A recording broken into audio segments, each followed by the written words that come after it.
Hello everyone and teacher for your question. The question say that a mixture containing 100 gram of hydrogen and 100 gram of oxygen is ignited so that water is formed according to the reaction. यहाँ पे reaction दी है 2H2 plus O2 it gives 2H2O. How much water will be formed? तो यहाँ पे water कितना बना है ये पूछा है। तो यहाँ पे जो क्वेश्चन के अंदर दिया है हाइड्रोजन गैस और ऑक्सीजन का गैस, इन दोनों का मास 100 ग्राम दिया है और दोनों के बीच रिएक्शन की और यहाँ पे जो वाटर मिल रहा है उसका अमाउंट यहाँ पे पूछा है। तो गिवन के अंदर हम सबसे पहले लिखेंगे कि हमें जो हाइड्रोजन गैस दिया है और जो ऑक्सीजन गैस दिया है उसका अमाउंट लिखेंगे 100 ग्राम और जो वाटर फॉर्म होने वाला है उसका अमाउंट यहाँ पे पूछा है। तो यहाँ पे वो अमाउंट हम x ग्राम कंसिडर कर रहे हैं क्योंकि वो अननोन है, हमें कैलकुलेट करना है। We know that the reaction, हमें रिएक्शन पता है कि 2 mole of H2 plus 1 mole of O2 it gives 2 mole of water molecule. और इस रिएक्शन से हमें उनकी स्टोइचियोमेट्री 2s2 1s2 मतलब जितने भी हाइड्रोजन के मोल रहेंगे उसके आधे में मोल ऑक्सीजन के डिकम्पोज हो जाएंगे और ऑक्सीजन के जितने डिकम्पोज हो रहे हैं उसके डबल में वाटर का फॉर्मेशन है। मतलब जितना हाइड्रोजन गैस का डिकम्पोजिशन है मोल का उतना ही फॉर्मेशन वाटर मॉलिक्यूल के मोल का है। तो यहाँ पे हमें दोनों के मोल निकालने पड़ेंगे, हाइड्रोजन गैस के मोल और ऑक्सीजन गैस के मोल।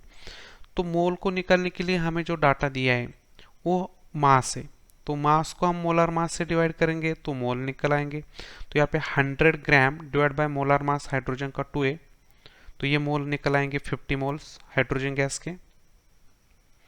और यहाँ पे ऑक्सीजन गैस के मोल 100 डिवाइड बाय उसका मोलर मास की जो 32 है तो यहाँ पे वो उसके मोल आएंगे 3.125 मोल्स ऑफ ऑक्सीजन गैस।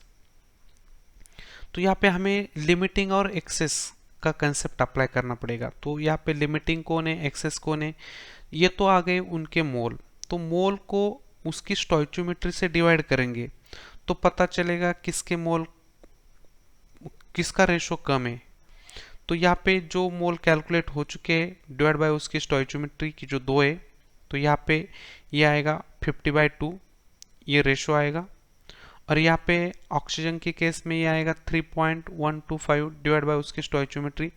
तो इन दोनों जो रेशो लिया है मोल बाय स्टोइचियोमेट्री ये सबसे कम किसका है। तो जिसका भी कम रहेगा वो रहेगा आपका लिमिटिंग और जो ज़्यादा रहेगा वो रहेगा एक्सेस। तो यहाँ पे आप देख सकते हैं ये जो है ये ऑक्सीजन का जो है वो है आपका लिमिटेड मतलब लिमिटिंग रहेगा और ये जो हाइड्रोजन का है वो रहेगा एक्सेस। तो यहाँ से ये रेशो से हमें खाली इतना पता चल रहा है कि लिमिटिंग कौन है एक्सेस कौन है। तो जो लिमिटिंग है वो 100% पूरा का पूरा यूज होने वाला है। तो यहाँ पे उसके जो मोल है ये वाले जो मोल है वो 100% यूज होने वाले, मतलब ये पूरा का पूरा खत्म होने वाला पार्ट है। तो ऑक्सीजन के जितने भी मोल खत्म हो गए उसके डबल में मोल हाइड्रोजन के खत्म हो गए। तो यहाँ पे हम स्टेप 2 के अंदर यहाँ पे लिख रहे हैं रिएक्शन फिर से एक बार 2 mole of H2 plus 1 mole of O2 it gives 2 mole of H2। तो यहाँ पे ऑक्सीजन के जितने भी मोल है यहाँ पे देख सकते हैं ऑक्सीजन के जितने भी मोल है उसके डबल में मोल हाइड्रोजन के डिकम्पोज होने वाले। तो यहाँ पे मैंने डबल मतलब 2 इंटू 3.125 इतने मोल वहाँ पे हाइड्रोजन के यूज होने वाले मतलब डिकम्पोज होने वाले और यहाँ पे 3.125 इतने मोल ऑक्सीजन के डिकम्पोज होने वाले। तो यहाँ पे लिखा तो हाइड्रोजन के मोल यहाँ पे 6.25 मोल इतना डिकम्पोज है तो उसके आधे में मतलब 3.125 ऑक्सीजन के डिकम्पोज है और ऑक्सीजन के जितने डिकम्पोज है उसके डबल में वाटर के फॉर्म हुए। तो वाटर के मोल फॉर्म यहाँ पे पता चला है क्योंकि वाटर के जितने फॉर्म हो रहे उतने ही हाइड्रोजन गैस के डिकम्पोज हो रहे वो यहाँ से स्टोइचियोमेट्री से पता चल रहा है। तो यहाँ पे वाटर का फॉर्मेशन 6.25 इतना मोल का है। तो हमें वाटर के मोल यहाँ पे पता चले कि जो 6.25 मोल वाटर फॉर्म होने वाला है, तो उसका मास हमें निकालना है। तो जो मास होता है वो number of mole into molar mass होता है। तो वाटर का मोलार मास 18 है, कैलकुलेट किए हुए मोल आपके 6.25 है, तो यहाँ पे ये मल्टीप्लिकेशन करेंगे तो 112.5 ग्राम वाटर फॉर्म हो जाएगा, कि जो अप्रोक्सीमेटली ऑप्शन के अंदर 113 के आसपास है। तो in this reaction water will be form 112.5, कि जिसको हम अप्रोक्सीमेटली 113 ग्राम मान रहे, तो इतना ग्राम फॉर्म हो जाएगा।